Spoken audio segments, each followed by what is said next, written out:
As a graphic designer आपको किसी company में जॉब के लिए अप्लाई करना हो, आपको फ्रीलांस क्लाइंट चाहिए, इन दोनों चीज के लिए ना तो आपका सर्टिफिकेट, ना ही आपकी डिग्री इतनी मैटर करती है, ना ही आपने कितने बड़े इंस्टीट्यूट या फिर छोटे इंस्टीट्यूट से कोर्स किया है ये मैटर करता है। बल्कि इसके लिए जो सबसे ज्यादा इंपॉर्टेंट चीज है वो है आपका अपना एक creative, strong and impactful portfolio का होना।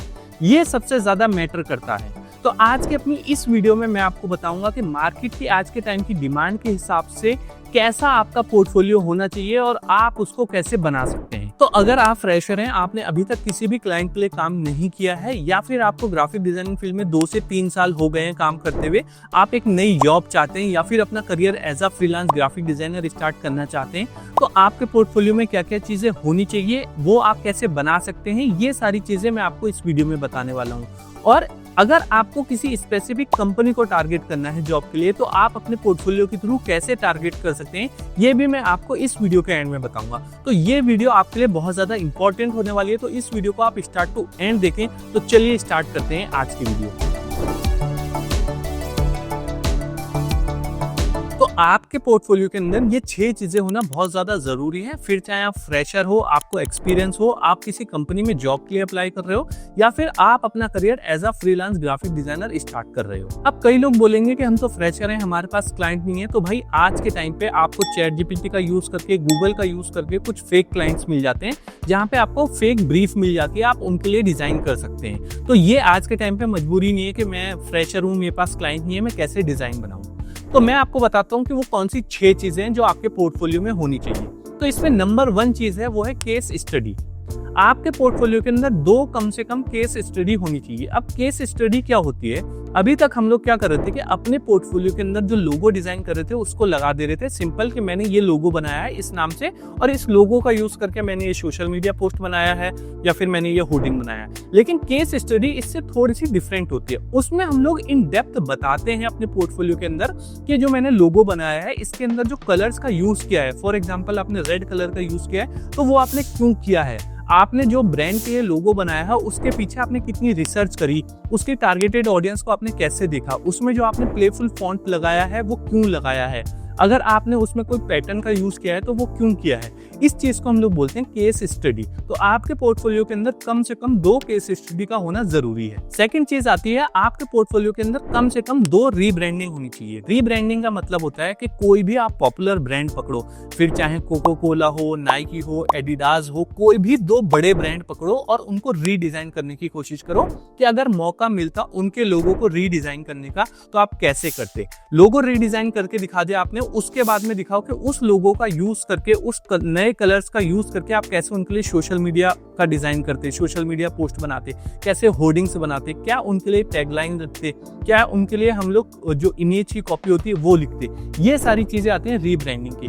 तो इसमें आपको हमेशा कोई भी 2 बड़े ब्रांड उठाने, उनकी ही रीब्रांडिंग करनी है। थर्ड आता है कि आपके पोर्टफोलियो के अंदर सोशल मीडिया पोस्ट का होना बहुत ही ज्यादा जरूरी है, क्योंकि आज के टाइम में आपको फ्रीलांस क्लाइंट भी सबसे ज्यादा सोशल मीडिया पोस्ट डिजाइन के मिलते हैं। जो कंपनीज भी हायर करती है वो सोशल मीडिया पोस्ट के लिए करती है, क्योंकि हर एक ब्रांड को आज के टाइम पे सोशल मीडिया पे ग्रो होना है, तो उसके लिए उसको सोशल मीडिया पोस्ट की रिक्वायरमेंट होती है। तो आपके पोर्टफोलियो के अंदर 3 टाइप के सोशल मीडिया पोस्ट होने चाहिए। एक तो होना चाहिए जो आप किसी भी प्रोडक्ट को लेकर के सोशल मीडिया पोस्ट बनाते हो।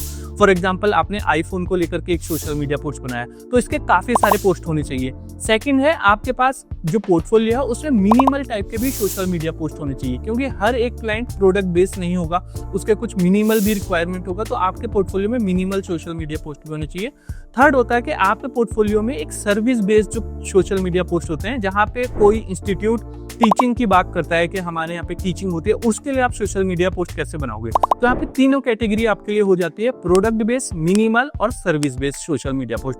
तो ये भी आपके पोर्टफोलियो में होना बहुत ही ज्यादा जरूरी है। नंबर 4 है, जो आज के टाइम में सबसे ज्यादा डिमांड वाली चीज है, वो है एआई। तो आपके पोर्टफोलियो के अंदर कम से कम 10 डिजाइन होने चाहिए एआई से रिलेटेड, कि आप एआई का यूज कैसे करते हो, आपने कौन कौन से सॉफ्टवेयर या फिर कौन कौन से एआई वेबसाइट यूज करी और उनका यूज करके आपने कोई डिजाइन कैसे बनाया। तो कम से कम आपके पोर्टफोलियो के अंदर 10 डिजाइन होने चाहिए एआई से रिलेटेड। क्योंकि हर एक कंपनी चाहती है कि जो उसके पास ग्राफिक डिजाइनर आए उसको कुछ ना कुछ एआई से रिलेटेड आता ही हो, क्योंकि एआई की बहुत ज्यादा डिमांड है और उससे हमारा काम थोड़ा इजी भी हो जाता है और हम लोग काफी क्रिएटिव डिजाइन बना पाते हैं। और आपको फ्रीलांस क्लाइंट भी मिलेंगे जिनके पास एक सिंपल सा प्रोडक्ट होगा और वो आपको बोलेंगे कि यार ये मेरा सिंपल सा प्रोडक्ट है, इसको ना आप एआई का यूज करके काफी हाई डेफिनेशन में क्रिएट कर दो, इसके साथ मॉडल लगा दो। ये सारी चीजें आपको फ्रीलांस क्लाइंट में भी देखने को मिलेगी, जो कि मैं आज के टाइम में फेस कर रहा हूँ। मेरे पास भी इस टाइप के काफी सारे फ्रीलांस क्लाइंट आते हैं। तो आज के टाइम में हर एक क्लाइंट को, हर एक कंपनी को एआई सिखा हुआ ग्राफिक डिजाइनर चाहिए। तो आपके पोर्टफोलियो के अंदर 10 डिजाइन कम से कम एआई से रिलेटेड हो, जो कि आपने एआई का यूज करके बनाए हो। नंबर 5 है कि आपके पोर्टफोलियो के अंदर कम से कम 5 से 7 डिजाइन जो है वो पैकेजिंग डिजाइन के होने चाहिए, कि अगर आपके पास कोई लोगो है उसका पैटर्न बना करके आप कैसे एक पैकेजिंग डिजाइन बना सकते हो, कैसे लेबल डिजाइन कर सकते हो, ये भी बहुत ही ज्यादा जरूरी है। और नंबर 6 जो कि आपके पोर्टफोलियो के अंदर होना चाहिए वो है कॉन्सेप्चुअल डिजाइन। कॉन्सेप्चुअल डिजाइन होता है कि जहाँ पे हम लोग अपना कॉन्सेप्ट लगा करके एक डिजाइन क्रिएट करते हैं। वहाँ पे ये नहीं होता कि सिंपल मैंने मोबाइल का फोटो दिखा दिया या मोबाइल की इमेज दिखा दी और चारों तरफ टेक्स्ट लिख दिया, इसको हम लोग कॉन्सेप्चुअल डिजाइन नहीं बोलते। आप स्क्रीन पे देख सकते हैं इस टाइप के डिजाइन को हम लोग कॉन्सेप्चुअल डिजाइन बोलते हैं। तो ये भी आपके पोर्टफोलियो के अंदर 8 से 10 होनी ही चाहिए। तो आई होप आपको समझ में आया होगा कि आपके पोर्टफोलियो के अंदर क्या क्या चीजें होनी चाहिए, कैसे आप उन्हें बना सकते हैं। अगर आपको फिर भी डाउट है तो आप मुझे कमेंट करके पूछ सकते हैं। अब लास्ट चीज कि अगर आपको अपने पोर्टफोलियो के हिसाब से किसी एक क्लाइंट को टारगेट करना है कि वो क्लाइंट आपको काम दे दे और आप उसको अपना पोर्टफोलियो भेजें और उसको आपको पोर्टफोलियो समझ में आ जाए, पसंद आ जाए और वो आपको काम दे दे, तो आप अपने पोर्टफोलियो के हिसाब से उसको टारगेट कैसे कर सकते हैं। तो भाई मैं क्या करता हूँ कि मेरे पोर्टफोलियो में बहुत सारे फॉर एग्जांपल डिजाइन है।